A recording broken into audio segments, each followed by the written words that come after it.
تو it means کہ یہ مچھلی ہیلدی ہے, اچھی ہے اور یہ بکنے کے لائق ہے.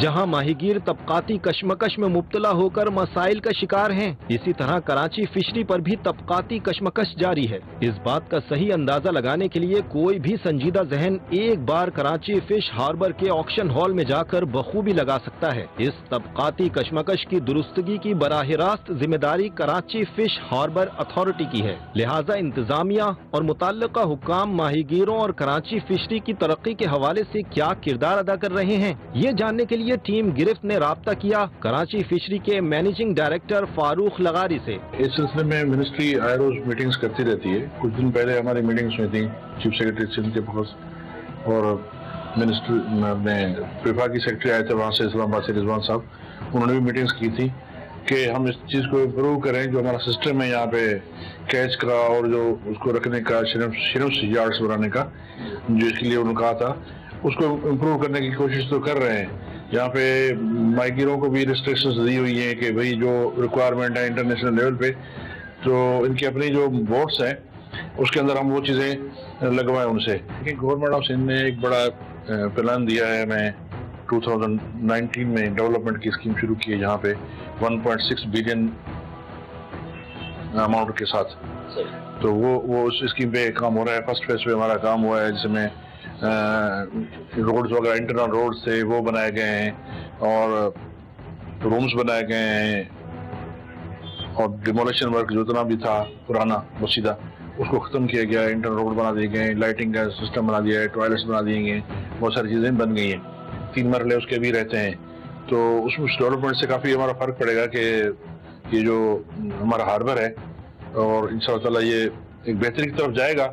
بہت بڑا پیسہ رکھا ہے گورنمنٹ نے, اور آئندہ بھی گورنمنٹ کی یہ پلاننگ ہے کہ ہم ہاربر کو اس اسٹینڈرڈ کے حساب سے بنائیں جس کی ریکوائرمنٹ ہے باہر کی کنٹریز کو. پاکستان سے آبی حیات کی برآمدات اور فروخت کے لیے انتظامی اقدامات کو بہتر کرنے کی ضرورت ہے. شکار سے فروخت تک کولڈ چین کے درجہ حرارت کو موزوں رکھنا, آبی حیات کی اسپیشیز کی بہتر درجہ بندی, بین الاقوامی مارکیٹ کی مسابقت کے مطابق قیمتیں اور ایکسپورٹ پروسیسنگ یونٹ میں پیشہ ورانہ مہارت جیسے عوامل سے آبی حیات کی برآمدات میں خاطر خواہ بہتری لائی جا سکتی ہے. ناظرین, اس وقت میں موجود ہوں ایک کراچی فش ہاربر کے ایک آکشن ہال کے اندر. فشرمین ہے وہ جا کے سمندر سے اوپن سی سے فشنگ کر کے آ رہے ہوتے ہیں. ان کی سارٹنگ ہو چکی ہوتی ہے. سارٹنگ ہونے کے بعد یہاں پہ آکشن کے لیے جو ہے ان کو موقع فراہم کیا جاتا ہے کہ کوئی بھی جو ڈیلرز ہیں وہ آکشن کریں آ کے. اس وقت ہمارے ساتھ موجود ہیں اسسٹنٹ ڈائریکٹر سعید صاحب. دیکھیے, ابھی آپ جس مارکیٹ میں کھڑے ہوئے وہ اس کو ہم کہتے ہیں, لوکل نیم ہے ہمارا ہیلا مارکیٹ. ہیلا مینس وہ بوٹس ہیں کہ جو صبح جاتی ہیں شام کو آ جاتی ہیں. تو اس میں سب سے پہلی چیز تو یہ ہوتا ہے کہ کولڈ چین کو مینٹین رکھنا. کولڈ چین مطلب ہوتا ہے ہمارا آئسنگ, کہ ٹیمپریچر رائز نہ ہونے پائے, مچھلی کی اسپوائلیج نہیں ہونے پائے. ابھی جس طریقے سے اب آپ دیکھ رہے ہیں کہ یہ ساری مچھلی میں پراپرلی آئسنگ ہوئی ہوئی ہے, تو اٹ مینس کہ یہ مچھلی ہیلدی ہے, اچھی ہے اور یہ بکنے کے لائق ہے. سارٹنگ وغیرہ کس جگہ پہ ہوتی ہے وہ تھوڑا سا ہمیں تفصیلات بتائیں گے, اور پھر اس کے بعد یہ بتائیں کہ جو آکشن ہوتا ہے وہ کن بنیادوں پہ ہوتا ہے. آیا کہ مارکیٹ کے اندر جو ہے وہ زیادہ مال کے اوپر آنے پہ یہاں پہ قیمتیں بھی گر جاتی ہیں, اسی طریقے سے سلسلہ چلتا ہے, یا کسی اور سیٹ پیرامیٹرز کے تحت یہاں پہ آکشن کیا جاتا ہے؟ دیکھیے, سارٹنگ جو ہے وہ ہماری بورڈ پہ ہوئی ہوتی ہے. جو بھی فشرمین ہے وہ بورڈ پہ اپنی ساری اسپیشیز جو اس نے کیچ کی ہوئی ہوتی ہیں وہ الگ الگ کر کے مارکیٹ میں لے کے آتا ہے.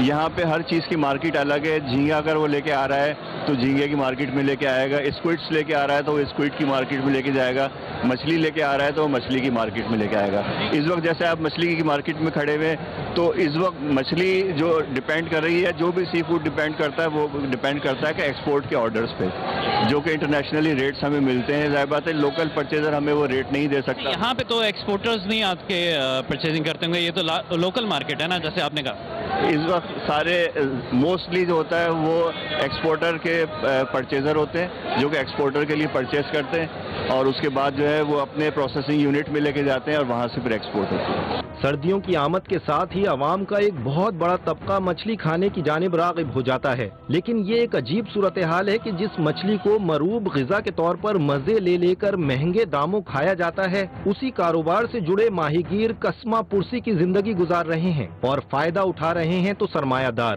ایک ہی کاروبار سے وابستہ افراد کی آمدن کا یہ عدم توازن ایک بہت بڑا سوالیہ نشان ہے۔ یوں کہا جا سکتا ہے کہ جس طرح زیر آب بڑی مچھلیاں چھوٹی مچھلیوں کو کھا رہی ہیں، اسی طرح بالائے آب یہ بڑے مچھیرے چھوٹے مچھیروں کے حقوق کھا رہے ہیں۔ یہ ماہی گیر وڈیرے ریاست میں ریاست کی تصویر پیش کر رہے ہیں۔ ضرورت اس امر کی ہے کہ ایک مضبوط اور مربوط نظام کے تحت ماہی گیری سے متعلقہ تمام اسٹیک ہولڈر پر ایک ہی قانون لاگو کیا جائے اور اس قانون پر سختی سے عمل درآمد کو یقینی بنانے کے لیے با اختیار ویجیلنس کمیٹیاں تشکیل دی جائیں۔ جب تک مفاد پرستوں کو قانون کے شکنجے میں نہیں لیا جاتا، ظلم کا کھیل کھیلنے والوں کو گرفت میں لیتے رہیں گے۔